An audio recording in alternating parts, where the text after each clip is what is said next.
Hello बच्चों, good morning. तो चलो इस लेक्चर में हम लोग देख लेते हैं इलेक्ट्रोकेमिस्ट्री, जो हमारा चैप्टर चल रहा है क्लासरूम में। तो एग्जाम की वजह से कुछ बच्चों का कुछ टॉपिक छूट गया था, तो आज हम लोग इस लेक्चर के माध्यम से उसको पूरा करेंगे। और इस लेक्चर में हम लोग करने वाले हैं इलेक्ट्रोकेमिस्ट्री का एक टॉपिक जिसको बोलते हैं कंडक्टिविटी ऑफ इलेक्ट्रोलाइटिक सॉल्यूशन, यानी विद्युत अपघट्य का जो विलयन होता है उसका चालकता की बात करेंगे।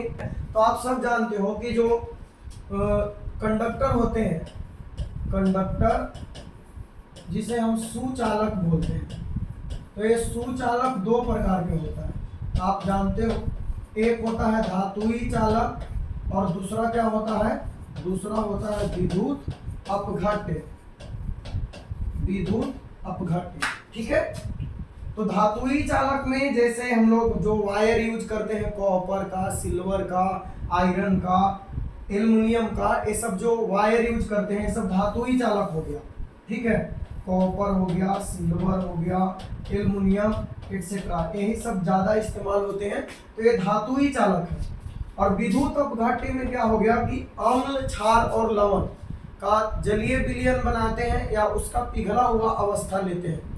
तो वहां पे आयन के मूवमेंट के कारण, आयन के गतिशीलता के कारण उसमें विद्युत धारा का प्रवाह होने लगता है और वे विद्युत के सुचालक हो जाते हैं। इसमें धातुई चालक में किसके कारण होता है, इलेक्ट्रॉन के कारण होता है, और इसमें आयन के कारण होते हैं। तो इसकी बात हम नहीं करेंगे, ये आप फिजिक्स में करते हो।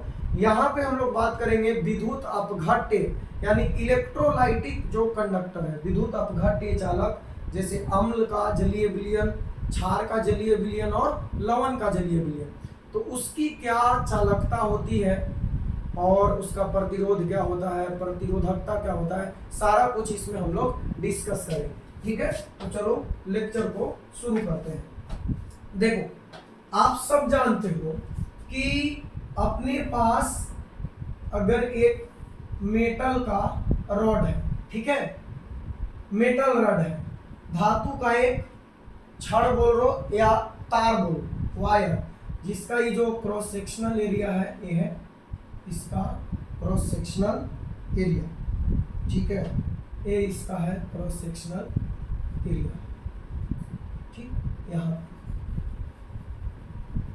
ठीक है।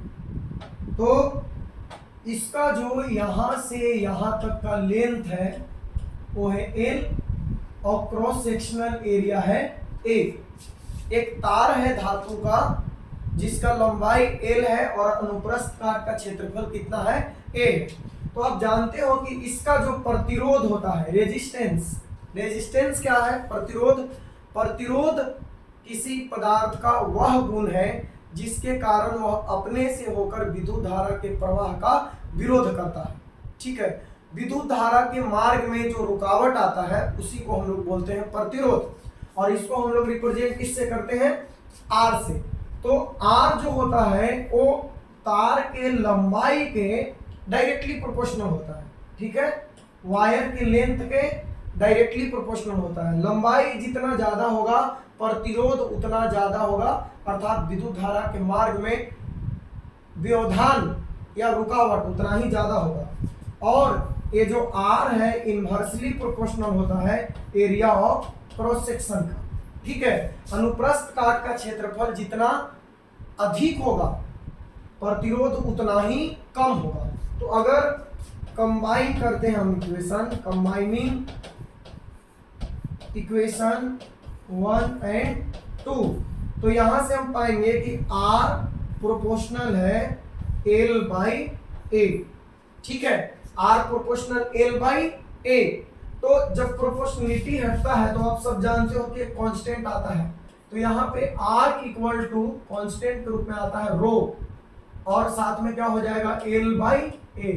तो R इक्वल टू हो गया रो L बाई A। तो ये प्रतिरोध का फॉर्मूला हो गया, R equal to rho L by A। R क्या है, R अभी हम बोल रहे थे कि A जो है ना प्रतिरोध है, प्रतिरोध, प्रतिरोध जिसको हम अंग्रेजी में रेजिस्टेंस बोलते हैं, रेजिस्टेंस। फिर एल है तार की लंबाई, तार की लंबाई, ए है अनुप्रस्थ काट का क्षेत्रफल, तार के अनुप्रस्थ काट का क्षेत्रफल है, area of cross section, area of cross section. ठीक है, और यहाँ पे जो सबसे इंपॉर्टेंट जो ए देख रहे हो इसको हम लोग पढ़ते हैं रो, रो। ठीक है, और रो को हम लोग बोलते हैं प्रतिरोधकता, प्रतिरोधकता, रेसिस्टिविटी, रेसिस्टिविटी, प्रतिरोधकता बोलते हैं। तो ये आपका मेटॉलिक वायर के लिए हुआ, धातुई तार के लिए। क्योंकि ये सब चीज का जानकारी पहले से होना चाहिए, तभी हम इलेक्ट्रोलाइटिक कंडक्टर में इसकी बात करेंगे तो आपको ज्यादा समझ में आएगा। तो सिंपल सा कॉन्सेप्ट है, प्रतिरोध होता क्या है? प्रतिरोध किसी पदार्थ का आंतरिक गुण है, internal property of matter due to which oppose the flow of electric current through them. किसी पदार्थ का आंतरिक गुण जिसके कारण वह अपने से होकर विद्युत धारा के प्रवाह का विरोध करता है, तो उसे हम लोग बोलते हैं प्रतिरोध। इसको रिप्रेजेंट करते हैं आर से। ठीक है, तो आर जो होता है, किसी वायर का लेनी है कि लंबाई एल है और area of cross section A है, तो प्रतिरोध लंबाई के डायरेक्टली प्रोपोर्शनल होता है और एरिया ऑफ क्रॉस सेक्शन के इनवर्सली प्रोपोर्शनल। तो combinedly R proportional L by A, proportionality हटेगा, कांस्टेंट आएगा क्या? Rho, R equal to rho L by A, जहां पे आर प्रतिरोध है, L length of wire, A area of cross section of wire और आर इज कॉल्ड रेसिस्टिविटी, प्रतिरोधकता। ठीक है, इतना लिखो, आगे बात करते हैं। चलो देखो, हमारे पास आया R equal to rho L by A. तो यहां पे देखो R जो है ना का मात्रक याद रखना, R प्रतिरोध का मात्रक होता है ओम। क्या होता है? ओम होता है, ओम। और इसको रिप्रेजेंट करते हैं इस तरीके से, तो ये आपका हो गया ओम। आर का मात्रक क्या है? प्रतिरोध का मात्रक ओम हो गया। ठीक है, और ये जो रो है ना, रो, रो को हम लोग बोलते हैं प्रतिरोधकता। तो चूंकि R equal to rho L by A है, तो बताओ रो इक्वल टू क्या होगा बच्चों? रो इक्वल टू क्या होगा? उसको उधर ही छोड़ दो, ए को इधर लाओ, तो आर इंटू ए बाई क्या होगा? एल होगा। ठीक है, तो आर जो है ना, इसका यूनिट हम लोग बात की है कि ओम होता है प्रतिरोध का, और एरिया का ऐसा यूनिट क्या होता है? मीटर स्क्वायर, और लेंथ का ऐसा यूनिट होता है मीटर। तो यहाँ पे मीटर से मीटर कैंसिल आउट हो जाएगा, तो रो का मात्रक आ गया आपके पास, रो का मात्रक हो गया ओम मीटर, ओम मीटर, या इसको हम लिखेंगे ओम मीटर। ठीक है, ओम मीटर, या आप ऐसे भी लिख सकते हो कि जो सिंबल बताए थे, ओम मीटर। ठीक, तो प्रतिरोधकता का मात्रक क्या हो गया? ओम मीटर, और प्रतिरोध का मात्रक क्या हो गया? ओम। ये किसका हो गया? प्रतिरोध का। ठीक, और ये किसका हो गया? प्रतिरोधकता, प्रतिरोधकता। ठीक है, प्रतिरोधकता। अब बात आता है कि रो को हम डिफाइन कैसे करें, रो को परिभाषित कैसे करें, रो है क्या आखिर? तो चलो इसकी बात करते हैं, बहुत आसान सा है, आप तुरंत समझ जाओगे कि रो क्या है। देखो यहाँ पे ध्यान से पहले, देखो जैसे हम यहाँ पे देखें कि R इक्वल टू अपने पास आ रहा है rho L by A, is that clear? R equal to rho L by A. अब लेट मान लो कि अपने पास जो आयर है तार, उसका जो लेंथ है, लेंथ 1 मीटर है और उसका एरिया ऑफ क्रॉस सेक्शन है 1 मीटर स्क्वायर। ठीक है, लेंथ कितना है 1 मीटर और एरिया ऑफ क्रॉस सेक्शन कितना है 1 मीटर स्क्वायर। यहाँ पे अब क्या होगा, R equal to rho into, चलो इंटू कर दिए, एल के जगह पे 1 और एरिया ऑफ क्रॉस सेक्शन में कितना है 1। तो अब यहां पे आपको मिलेगा R equal to rho, R equal to rho. बोलोगे एक का यूनिट मीटर है दूसरे का मीटर स्क्वायर, तो कोई दिक्कत नहीं, यहाँ पे मीटर है और यहाँ पे मीटर स्क्वायर, एक से एक कैंसिल होगा तो रो पर मीटर आएगा, एक मीटर इधर जाएगा तो R का ओम होता है और साथ में मीटर आ जाएगा तो रेसिस्टिविटी का ओम मीटर हो जाएगा। तो R इक्वल टू क्या हो गया, रो हो गया। तो यहां से हम इसका डिफिनेशन बता सकते हैं कि 1 मीटर या इकाई बोल सकते हो, 1 मीटर की जगह पे 1 सेंटीमीटर भी हम बोल सकते हैं। अब 1 मीटर स्क्वायर की जगह पे 1 सेंटीमीटर स्क्वायर बोल सकते हैं अगर सीजीएस में यूज करें तो यहाँ पे हम बोल सकते हैं कि इकाई लंबाई एवं इकाई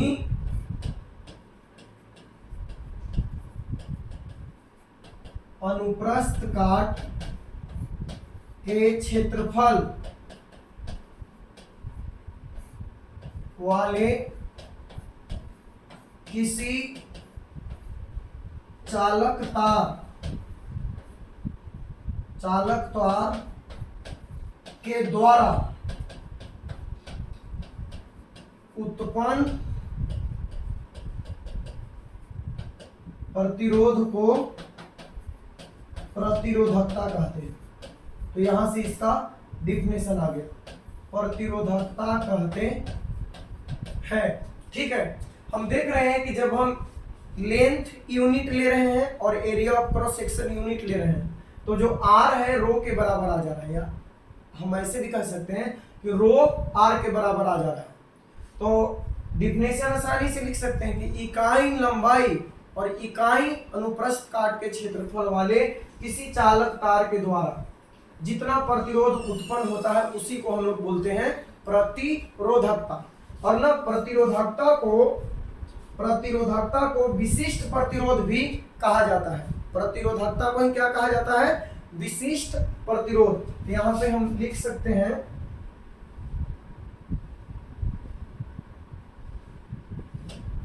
क्यों कहते हैं विशिष्ट प्रतिरोध, बताओ। प्रतिरोधकता को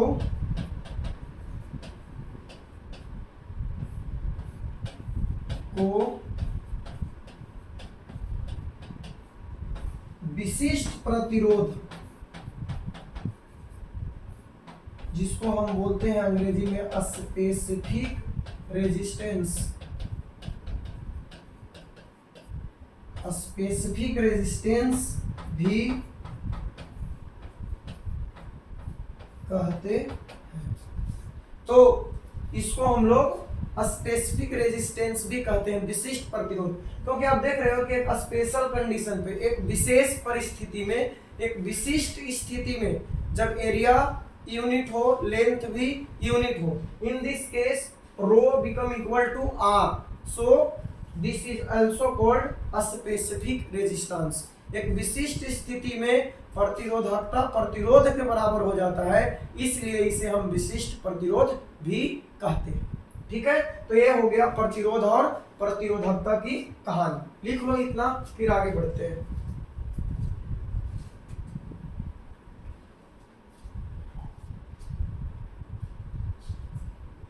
हो गया, चलो स्क्रीनशॉट कर लो फिर लिख लेना बाद में। अब देखो दो टर्म और है यहाँ पे, एक है चालकत्व, ठीक है, चालकत्व जिसको हम लोग कहते हैं कंडक्टेंस, ठीक, और दूसरा है चालकता, चालकता जिसको हम लोग बोलते हैं कंडक्टिविटी, ठीक है। चालकत्व को कंडक्टेंस, चालकता को कंडक्टिविटी है क्या, तो देखो चालकत्व जो है प्रतिरोध का व्युत्क्रम है, प्रतिरोध का व्युत्क्रम, प्रतिरोध का उल्टा को हम लोग बोलते हैं चालकत्व, प्रतिरोध के उल्टा को क्या बोलते हैं, चालकत्व। तो चालकत्व इक्वल टू हो जाएगा, चालकत्व इक्वल टू हो जाएगा 1 प्रतिरोध, ठीक है, 1 प्रतिरोध हो जाएगा। चालकत्व को हम लोग C से रिप्रेजेंट कर सकते हैं और G से भी करते हैं, तो C इक्वल टू हो जाएगा 1/r, C इक्वल टू क्या हो जाएगा 1/r हो जाएगा, और इसको G से भी रिप्रेजेंट कर सकते हैं। और C का अगर मात्रक हम पूछें, मात्रक यूनिट बताओ, तो मात्रक देखो प्रतिरोध का ओम होता है, तो 1/r है तो पर ओम होगा, पर ओम होगा, या इसी को उल्टा करके लिख दो, पर ओम को ही उल्टा करके लिख दो, इसको महो भी बोला जाता है, महो, या फिर इसको ना सीमेंस भी कहते हैं, सीमेंस, ठीक है, सीमेंस। तो सीमेंस भी इसका यूनिट होता है और इसको हम एस से रिप्रेजेंट करते हैं, तो पर ओम या महो और सीमेंस भी इसका यूनिट होता है, ठीक है।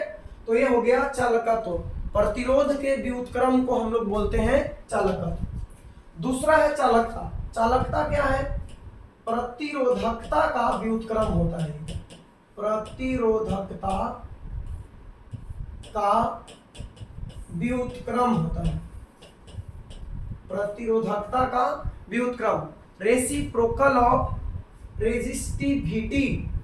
तो अगर हमसे पूछे चालकता तो हम बोलेंगे कि 1 क्या होगा, प्रतिरोधकता होगा, 1 प्रतिरोधकता। चालकता को हम लोग ना कप्पा से रिप्रेजेंट करते हैं, क्या, कप्पा, कप्पा, कप्पा, ठीक है, कप्पा पढ़ते हैं इसको। तो कप्पा इक्वल टू होगा 1/ρ, कप्पा इक्वल टू क्या होगा 1/ρ। और अगर मात्रक की हम बात करें तो मात्रक रो का क्या होता है बताओ, पर ओम मीटर, तो इसका हो जाएगा पर ओम पर मीटर, या इसी को हम लिख सकते हैं, पर ओम को महो भी लिखते हैं तो महो पर मीटर, और इसको सीमेंस भी लिखते हैं तो सीमेंस पर मीटर भी हो जाएगा, ठीक है। तो प्रतिरोध क्या है, किसी पदार्थ का वह गुण जिसके कारण वो अपने से होकर विद्युत धारा के प्रवाह का विरोध करता है, आर। चालकत्व क्या है, जस्ट उसका रेसिप्रोकल, ये किसी पदार्थ का वह गुण है जिसके कारण उसमें विद्युत धारा का प्रवाह आसानी से होता है, चालकत्व जितना ज्यादा होगा उतना आसानी से उसमें विद्युत धारा का प्रवाह होगा। तो प्रतिरोध का जस्ट ऑपोजिट हो गया, प्रतिरोध का व्युत्क्रम हो गया, चालकत्व इक्वल टू 1 प्रतिरोध, C equal to 1/r, unit होगा पर ओम। और चालकता क्या है, वही जो कांस्टेंट आया था ना रो, रो का इनवर्स है, यानी चालकता बराबर 1 प्रतिरोधकता, चालकता का मात्रक ओम मीटर, तो इसका हो जाएगा पर ओम पर मीटर।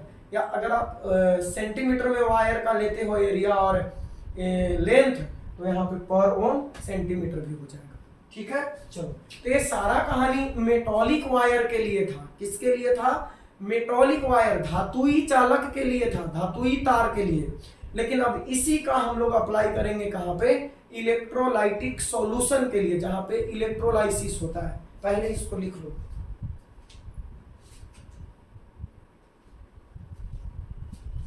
चलो ले लिया स्क्रीनशॉट? चलो बहुत बढ़िया, आगे बढ़ते हैं। देखो अब यही सारा बात हम लोग करेंगे विद्युत अपघट्य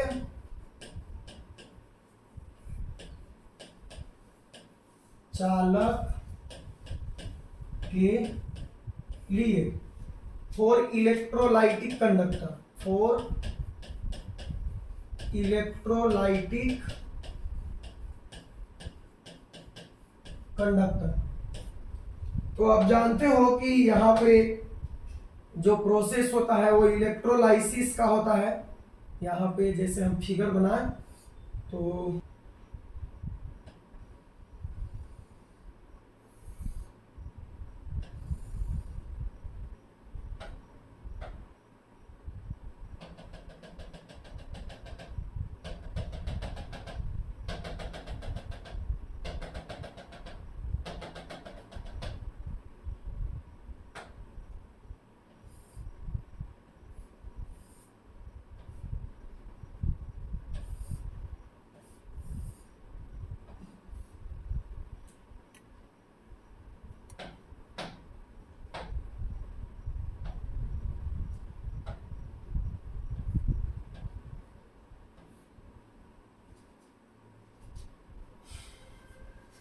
तो यहाँ पे क्या होता है कि इलेक्ट्रोलाइसिस करवाया जाता है, क्योंकि आप जानते हो कि कोई भी अम्ल, क्षार और लवण ठोस अवस्था में तो सुचालक होंगे नहीं, उनका सॉल्यूशन बनाना पड़ता है और उसको मोल्टेन स्टेट में चेंज करना पड़ता है, पिघला हुआ अवस्था में।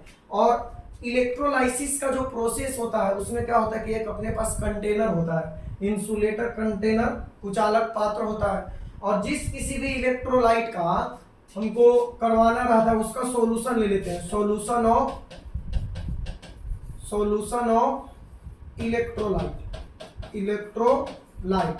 जिस विद्युत अपघट्य का भी, अम्ल, क्षार, लवण, जिसका भी करवाना रहता है उसका विलयन ले लेते हैं। और 2 प्लेटिनम का रड, इन जनरल प्लेटिनम का यूज होता है, हम कार्बन का रड भी यानी ग्रेफाइट का भी प्रयोग कर सकते हैं, अलग अलग जगह पे अलग अलग इलेक्ट्रोड का यूज कर सकते हैं, बट इन जनरल प्लेटिनम का करते हैं क्योंकि इनर्ट होता है इसके वजह से।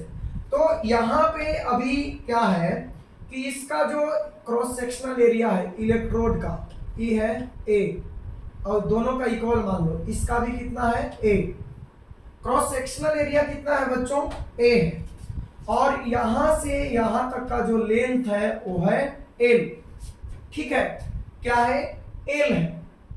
तो इलेक्ट्रोडों के अनुप्रस्थ काट का क्षेत्रफल ए और दोनों इलेक्ट्रोडों के बीच की दूरी एल है। तो यहां पे अगर आपसे पूछा जाए कि विद्युत अपघट्य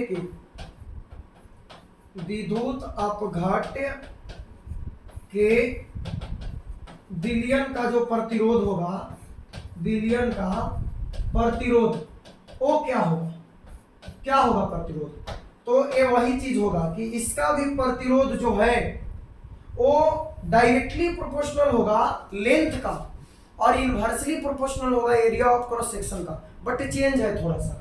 ये जो लेंथ है वो दोनों इलेक्ट्रोडों के बीच की दूरी है। वहां पे हम वायर का लंबाई ले रहे थे, तार का, लेकिन यहाँ पे इलेक्ट्रोड का लंबाई नहीं लेते हैं, दोनों इलेक्ट्रोडों के बीच की दूरी। तो आर डायरेक्टली प्रोपोर्शनल है इलेक्ट्रोडों के बीच की दूरी की, और इनवर्सली प्रोपोर्शनल होगा एरिया ऑफ क्रॉस सेक्शन का, किसका, इलेक्ट्रोड का।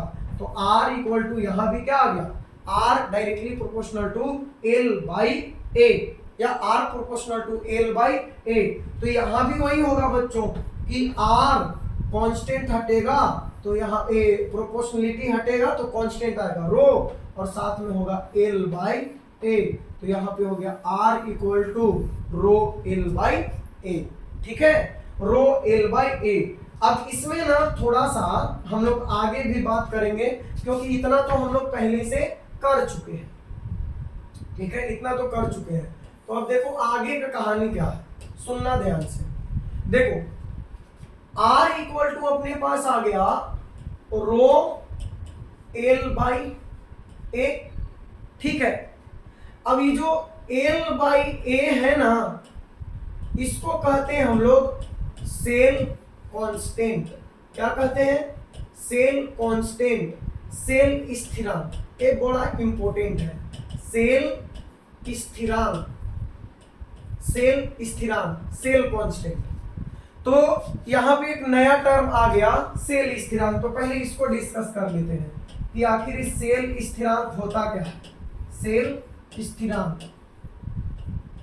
सेल कांस्टेंट, इसको कहीं कहीं पे x से रिप्रेजेंट किया जाता है, या कहीं कहीं पे इन जनरल इसको G स्टार से रिप्रेजेंट करते हैं। G स्टार से होता क्या है कि इलेक्ट्रोडों के बीच की दूरी, इलेक्ट्रोडों के बीच की दूरी तथा इलेक्ट्रोड का अनुप्रस्थ काट के क्षेत्रफल के अनुपात को सेल स्थिरांक कहते हैं। सेल स्थिरांक कहते हैं। ये इसलिए लिखें कि एग्जाम में पूछा जाता है आईएससी में, सेल स्थिरांक क्या होता है। तो किसी भी विद्युत अपघटनी सेल में, इलेक्ट्रोलाइटिक सेल में, या जहां पे इलेक्ट्रोलाइसिस की प्रक्रिया हो रही है, विद्युत अपघटन हो रहा है किसी इलेक्ट्रोलाइट का, तो वहां पे दोनों इलेक्ट्रोडों के बीच की दूरी और इलेक्ट्रोड के अनुप्रस्थ काट के क्षेत्रफल के अनुपात को सेल कांस्टेंट कहते हैं।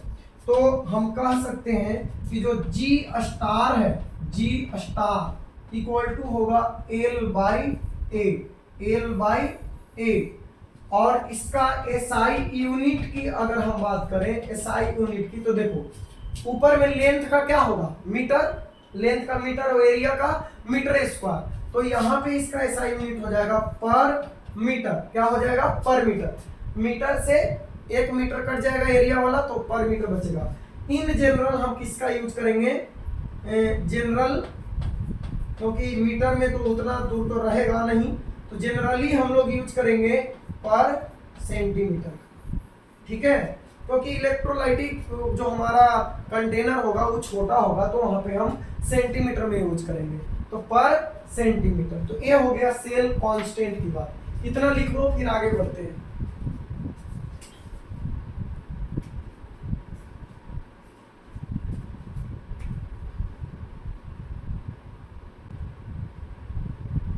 चलो, तो फिर से मूव करते हम लोग वापस जहां से चले थे कि R इक्वल टू अपने पास आ गया रो L by A. Electrolytic solution के लिए भी यही आया, बट अब जो हम पढ़े हैं उसका यूज करते हैं। देखो R इक्वल टू रो को हम लिख सकते हैं 1 बाई कप्पा। बोलो, लिख सकते हैं कि नहीं? क्योंकि जो प्रतिरोधकता का उल्टा होता है वो होता है चालकता। तो चालकता का उल्टा क्या होगा? प्रतिरोधकता into L by A. Kappa को इधर ले आओ, ठीक है, तो ये हो जाएगा 1 by R into L by A. और एक बहुत ही ये इंपॉर्टेंट फॉर्मूला यहां से आपका आया कि जो कप्पा है यानी चालकता, वो 1 बाई आर को हम 1 प्रतिरोध या 1 प्रतिरोध को चालकत्व भी कहते हैं। तो चालकत्व और एल बाई ए को सेल कांस्टेंट कहते हैं। तो यहां से फॉर्मूला आ गया है कि चालकता कंडक्टिविटी इक्वल टू चालकत्व। देखो, ये प्रतिरोधकता का उल्टा है और ये प्रतिरोध का उल्टा है, गुने सेल स्थिरांक होता है। सेल स्थिरांक होता है, ठीक है, चालकत्व गुने सेल स्थिरांक होता है। तो चालकता को हम लोग किससे रिप्रेजेंट करते हैं? या वो तो पता है आपको कि वहीं से लाए हैं, कंडक्टेंस। इसका ना अंग्रेजी में नाम लिख लो, इसको हम लोग बोलते हैं कंडक्टिविटी, कंडक्टिविटी और कंडक्टिविटी इक्वल टू होता है conductance, conductance into cell constant, cell constant. ठीक है, बहुत इंपॉर्टेंट फॉर्मूला है। चालकता बराबर चालकत्व गुने सेल स्थिरांक, सेल कांस्टेंट। ठीक, तो हम इसको ऐसे भी लिख सकते हैं, कप्पा इक्वल टू कंडक्टेंस को किससे रिप्रेजेंट किए थे, सी से, और सेल कांस्टेंट को किससे रिप्रेजेंट करते हैं, जी स्टार से। तो kappa equal to c into G star. तो ये भी एक इंपॉर्टेंट टॉपिक, इंपॉर्टेंट क्या, बहुत ही ज्यादा महत्वपूर्ण फॉर्मूला है। ठीक है, लिख लो इसको।